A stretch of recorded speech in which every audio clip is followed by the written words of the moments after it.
Senhor, meus irmãos. Necessitaremos. Eu quero agradecer a Deus por essa oportunidade de estar aqui com os irmãos nessa manhã, para nós bendizermos e exaltar o nome santo do Senhor. Apesar que hoje nessa manhã nós estamos bastante cansados, porque nós moramos ali em Diadema e essa madrugada eu fui dormir tarde. Eu estava orando, falando com Deus. Por isso, nessa manhã, eu creio que Deus, Ele tem uma palavra para nós aqui nessa manhã. Amém, queridos? Eu quero que, por gentileza, você abre as vossas Bíblias no livro do profeta Jeremias, capítulo 1 e o versículo 1. Quem pode ficar de pé, por favor, fique em pé. Enquanto os irmãos estão procurando as seletivas da Bíblia Sagrada, eu quero agradecer primeiramente a Deus por estar aqui conhecendo mais um povo nessa manhã com a juventude. Que Deus possa abençoar o pastor da igreja, que Deus possa abençoar os obreiros, que Deus abençoe também a vida do Wesley, que foi um canal de bênção para nós estarmos aqui, o André. Que Deus abençoe a todos nessa manhã, em nome do Senhor Jesus Cristo. Amém? Quem achou o livro do profeta Jeremias, capítulo 1, versículo 1, diz amém. Amém. Eu vou ler, meus irmãos. Os irmãos só acompanhem, porque a minha Bíblia ela tem uma tradução diferente. Então, vamos ler o capítulo 1 e o versículo 1 até o 5. Diz assim, versículo de número 1. Este livro conta que Jeremias disse e fez. Jeremias era filho de Uquias, um dos sacerdotes da cidade de Anatote, no território da tribo de Benjamim. Quando Josias, filho de Amon, estava no ano 13 do seu reinado em Judá, o Senhor Deus falou com Jeremias e falou de novo quando Joaquim, filho de Josias, era rei. Depois em que o povo da cidade de Jerusalém foi levado como prisioneiro para fora da sua terra. Isso aconteceu no 5º mês do 11º reinado de Ezequias, filho de Joás. Antes do seu nascimento, quando você ainda estava na barriga da sua mãe, eu o escolhi e separei para que você fosse um profeta para as nações. Amém? No mesmo livro, no capítulo de número 20 e o versículo de número 14.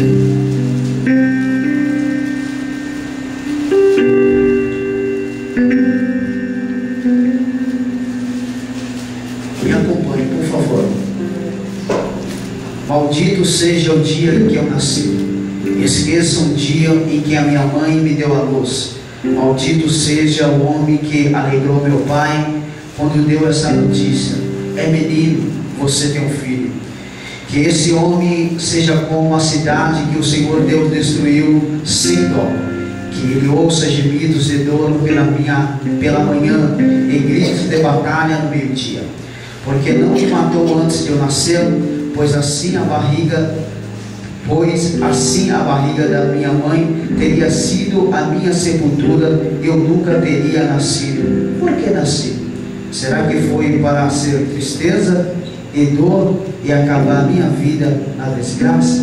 Podem se assentar aqui com o Senhor Jesus Cristo. Queridos irmãos, nessa manhã eu quero ser bem rápido e objetivo de minhas palavras, e eu peço por favor que os irmãos prestem atenção bem nessa palavra que o Senhor colocou em meu coração.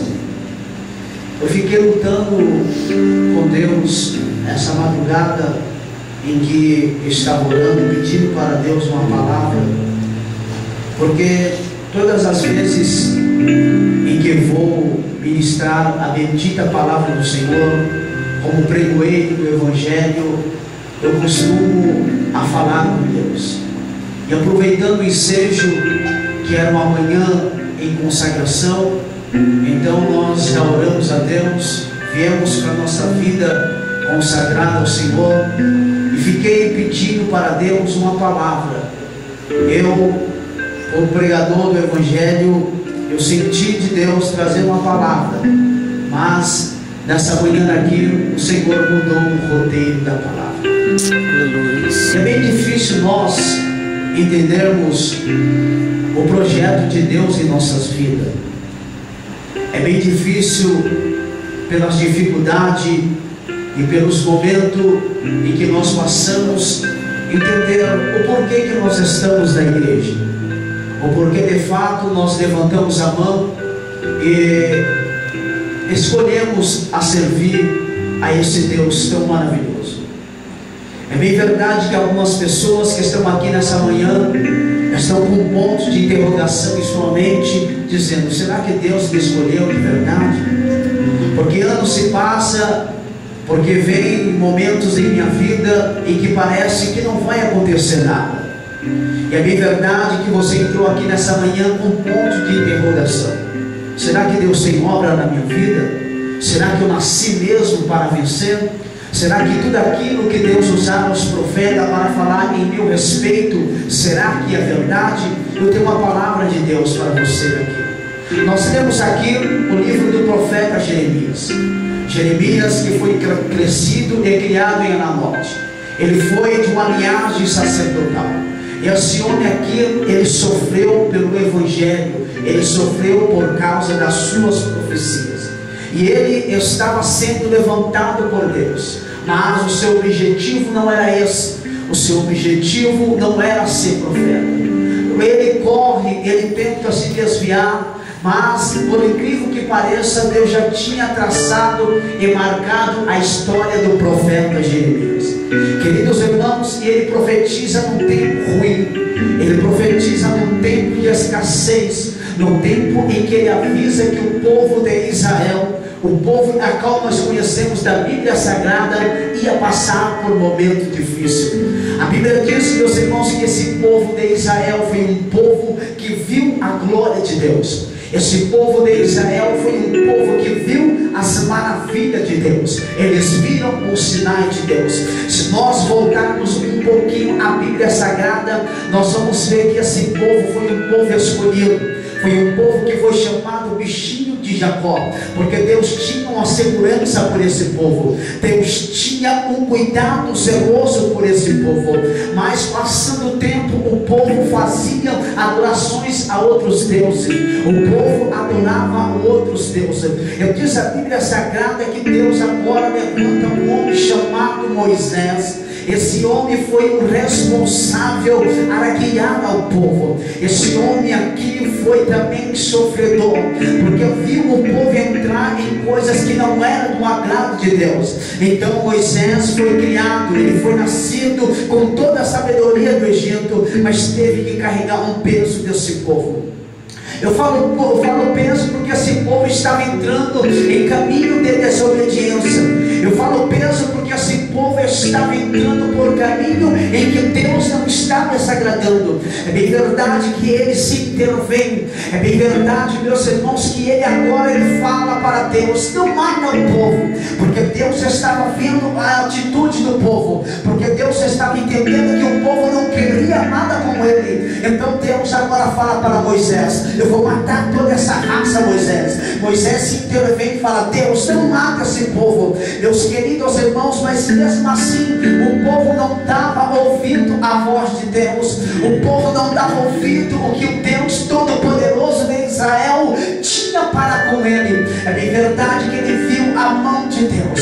É bem verdade quando o sol estava muito escaldante, Deus mandava uma nuvem para cobertar o povo. É bem verdade, meus irmãos, que o povo, quando estava com frio na madrugada, Deus mandava uma coluna de fogo. Nós sabemos também que esse povo caminhava no deserto e os seus sapatos não se gastavam, os seus tornozelos não se inchavam e as suas roupas não se gastaram. O povo via Deus mandar maná, mas mesmo assim não queria dar ouvido à voz de Deus. Entraram por caminho tortuoso, entraram em caminho que Deus não se agradara. Então Deus agora começa a alertar ao povo. Deus agora começa a falar para o povo que o castigo ia vir, e é assim: quem não obedece merece castigo. Toda criança, quando ela obedece o pai tem um castigo para ela. Uma hora o pai fala: não vai tomar Danone. Outra hora o povo fala, ou seja, o pai escolhe algum castigo para que essa criança não pode fazer aquilo que não pode, que não deve.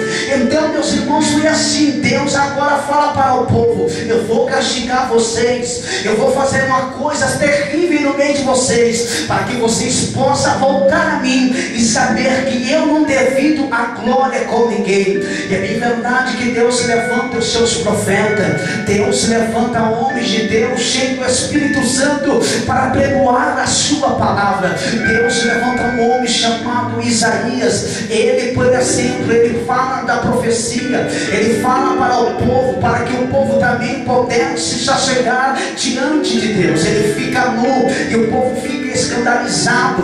A Bíblia diz, meus irmãos, que agora todo mundo olha no texto de Isaías, mas Deus estava fazendo ali uma simbologia para que o povo agora fizesse uma consciência, uma análise, que eles estavam nu na presença de Deus. E é bem verdade que num tempo difícil, é bem verdade num tempo de escassez, num tempo de crise, Deus levanta esse homem chamado Jeremias.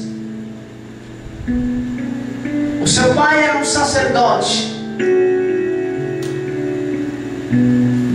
Então, talvez ele pensa que ia seguir os traços dos seus pais. Então Deus agora responsabiliza ele como um profeta. O que eu acho mais interessante, meus irmãos, é que quando Deus ele escolhe alguém, ele tem os seus modos de trabalhar.